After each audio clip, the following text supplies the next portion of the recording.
እሺ መስመር ላይ እዚህ አለች። እስከዳር የመምህር ረጋሳ ባለቤት። አቤት። እንደምን ነሽ? የምትመልሺው መልስ አለ እህታችን ከተጠየቀችው ውስጥ? እስኪ ልሞክር። የትኛውን ትመልሻለሽ? እየሰማሽ ከነበረ የጉልባን የሚለው ልሞክር። እሺ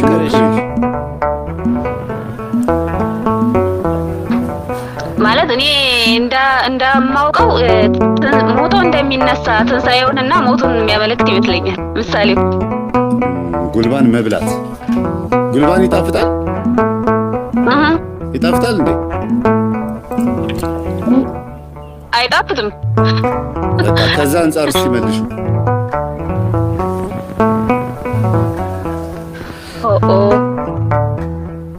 እሺ የሚቀበለው መከራ እሱን ማህታችን ብለው ነበረ። ግን ሰፈሩ ላይ አካባቢ ላይ ጥሩምባ እየነፋችሁ ነው። ቤት ውስጥ አልገባችሁ? ያገላለጽ ችግር ይመስለኛል እንግዲህ። እሺ ለይ በቃ ከዛ ደግሞ ሁዳዴ ነው። እሺ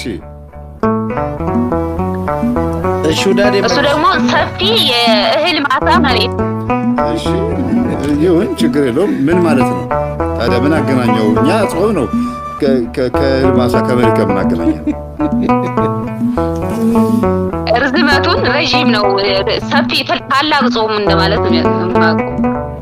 ሰፊ እንደማለት ነው። ያው ካሉት ከሰባቱ አጽዋማት ሰንደቆ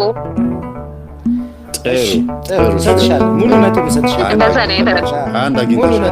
ቀጥይ። ከ1 እስከ 23 ወይም ከምስጢረ ጥምቀት ከትንሣኤ ማነው ከአጽዋማት የትኛውን ይሻልሻል? ምስጢረ ጥምቀት ይሆንልኝ። እሺ ከጥምቀት ከምስጢረ ጥምቀት ምረጭ። ከ1 እስከ 35 ድረስ አለ። እሺ 7 ሰባተኛ ቁጥር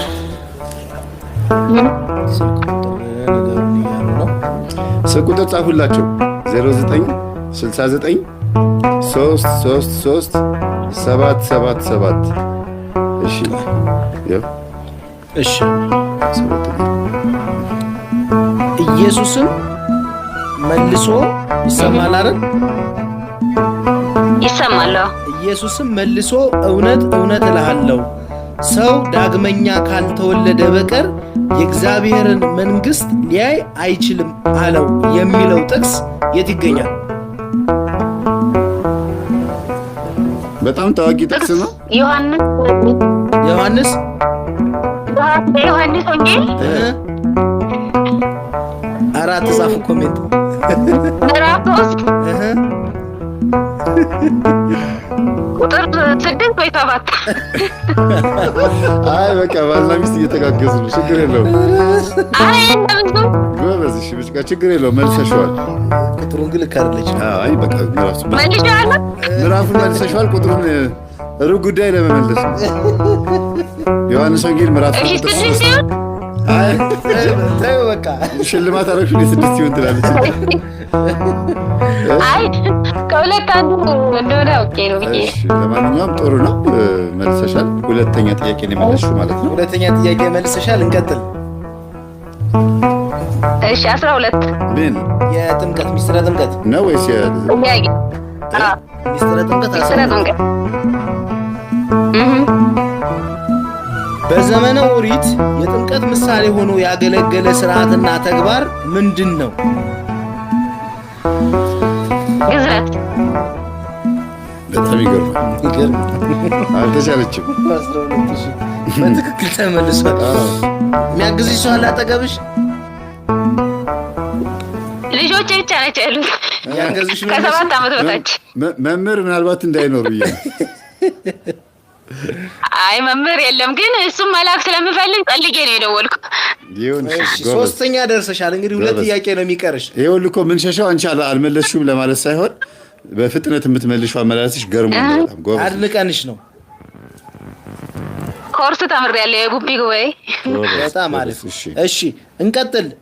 ተራ ቁጥር ምረጭልን። 19 ምስጢረ ጥምቀት አሁንም። እሺ ጌታችንና አምላካችን መድኃኒታችን ኢየሱስ ክርስቶስ ጥምቀትን የመሰረተው በሶስት መንገድ ነው። እውነት ወይስ ሐሰት?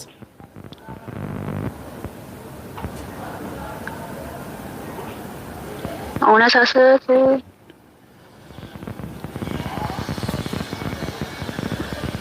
እርግጠኛ አይደለሁም። እሱን ግን እውነት። እሺ በምን ቀጣይነት ስላለው ነው። እስኪ በምን ተመስቷል?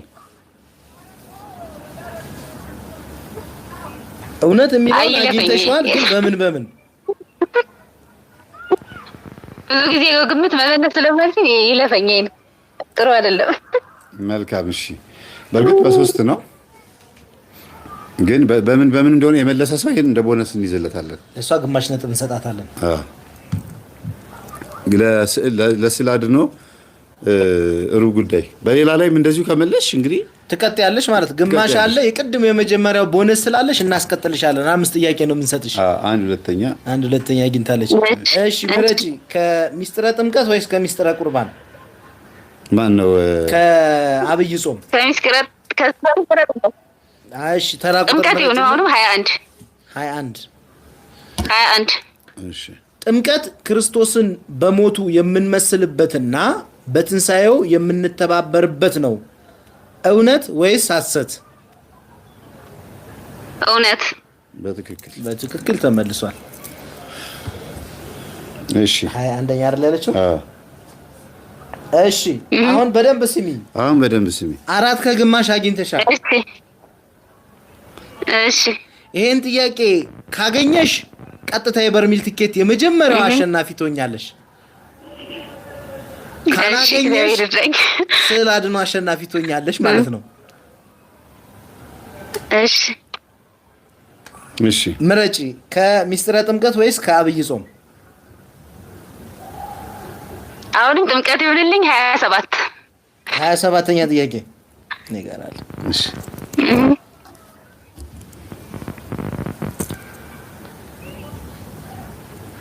በቤተ ክርስቲያናችን አስተምህሮ መሰረት የደም ጥምቀት ማለት ምንድን ነው?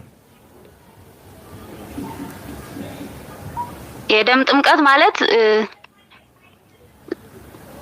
በ40 እና በ80 ቀን ያልተጠመቁ ግን ሰማዕትነትን አምነው የተቀበሉ ለመጠመቅ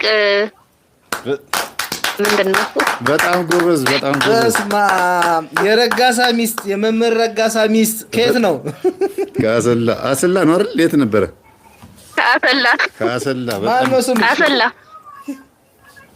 በጣም ጎበዝ። እስከ ዳር ወለተ መድን እስከ ዳር። እሺ በቴሌግራም ስልክ ቁጥርሽን ላኪልን። እሺ ወይም ደግሞ ስልክ ያዥ የኛን የተርቢኖስን ስልክ ጫጫታ ያለበት ቤት ውስጥ ነው ወንድሜ። ስልክ ልንገርሽ የተርቢኖስን ፈልጉትን ሰው ማታ የምታወሩ ሰዎች የዛ ሰው ልብ ያሳዝናል። ያሳዝናችሁ። እስኪ አንዳንዴ የሰው ልብ ያሳዝናችሁ። ምንም የማይጨንቃቸው ሰው ለሰው ልብ የማይጨነቁ ሰዎች አሉ። ለሰው ልብ ለእህቱ እንጂ ለሌላ እህት የማይራራ ወንድ አለ። ለሰው የማይራራ ወንድ አለ። ለሰው ማትራራ ሴት አለ። ማትፈልጊውን ሰው አታዋሪ። እሺ በይ። ማትፈልጋትን ሴት አታዋሪ። እቺ ምስኪን ሴት ብታለቅስ ራሷን ብታጠፋ ምን ትጠቀማለህ? የዘራኸውን እኮ ታጭዳለህ። አንዳንድ ሰዎች በብዙ ሰው መከበብ ብርቅ ይመስላቸውና ያንን በተለይ ሴቶች ተጠንቀቁ። እሺ 70 ጎረምሳ የምታናግር ሴት አለች። እዚህ ጋር ድምጿ ራሱ እንዴት እንደሚቀያየር ይሄ የሰይጣን መንፈስ ነው አይደለም? አዎ እግዚአብሔር ከባረከልሽ ከአንዱ ሰው ጋር ተረጋግተሽ ቁጭ በይ። ሲጀምር ያገባች ሴት ትረጋጋለች ወደ ጋብቻ። ካልሆነ ግን 30 ወንድ አታዋሪ። ያሳዝናል። አያሳዝንም? እናት አለው፣ እህት አለው፣ ወንድም አለው፣ ዓላማ አለው። በሴት ሰበብ ጫጥቃሚ የሆነ ብዙ ወንድ አለ። በሴት ሰበብ ራሱን ያጠፋ ብዙ ወንድ አለ። በሴት ሰበብ ይገርማችሁ የመጠጥ ሱሰኛ የሆነ ወንድ አለ። በሴት ሰበብ በወንድ ሰበብ ህይወቷ የተበላሸች ክለብ የገባች ሴት አለ። ገላዋን መሸጥ የጀመረች ሴት አለ። በሴት ሰበብ ራሷን አንቃ የገደለች እኔ ማቃት ወንዝ ውስጥ የገባች ሴት አለ። በክረምት አልፈልግሽም ለምን ዛሬ አትሞቺም ብሏት የሚፈስ ውሃ ላይ ራሷን የገተተች ሴት አለ። አሁን እሱ ሰላም የለውም። እና ማትፈልጉትን ሰው አታዋሩ። እሺ ወገኖቼ፣ የነዛ ሰዎች ህይወት መበላሸት የኛን ህይወት ያበላሻል። ከማትፈልገው ሰው ጋር ምንም ግንኙነት አይኖር። ከዛ ቀጥሎ ያለው ደግሞ ገንዘብ ወዳድነት። ምን ወዳድነት? ምን ወዳድነት? ከመጠን በላይ ገንዘብ ከምትወድ ሴት ጋር በትዳር መቆራኘት፣ ከመጠን በላይ ገንዘብ ከሚወድ ገንዘብ ሁላችን እንወዳለን አንወድም? እንወዳለን አንወድም? ከመጠን በላይ ግን የገንዘብ የኃጢአት ሁሉ ስር ነው። በመጠን ገንዘብ መገልገያ ነው ያስፈልጋል። ነገር ግን ገንዘብ ብቻ ማሰብ ገንዘብ ሁሉን ይገዛልኛል እንዳትሉ እኔ መንገድ ላይ ወድቆ የሞተ ሰው አውቃለሁ። ገንዘቡ አልደረሰለትም፣ በጣም ሚሊዮነር ነው። ሆስፒታል ቢገባ የሞተ ሰው መንጭቆ የሚያስነሱ ዶክተሮች አሉ፣ ያድኑታል። ሆስፒታል ግን አልደረሰም። የሱ ገንዘብ ከሞት አላዳነው። እሱ ግን ለሁሉ ነገር ገንዘብ ነው ብሎ ይመካ ነበር። ወድቆ መንገድ ላይ ሞቶ ሬሳው ወደ ቤት ነው ሄደው። ገንዘባችሁ ላይ ደርስላችሁ ይችላል።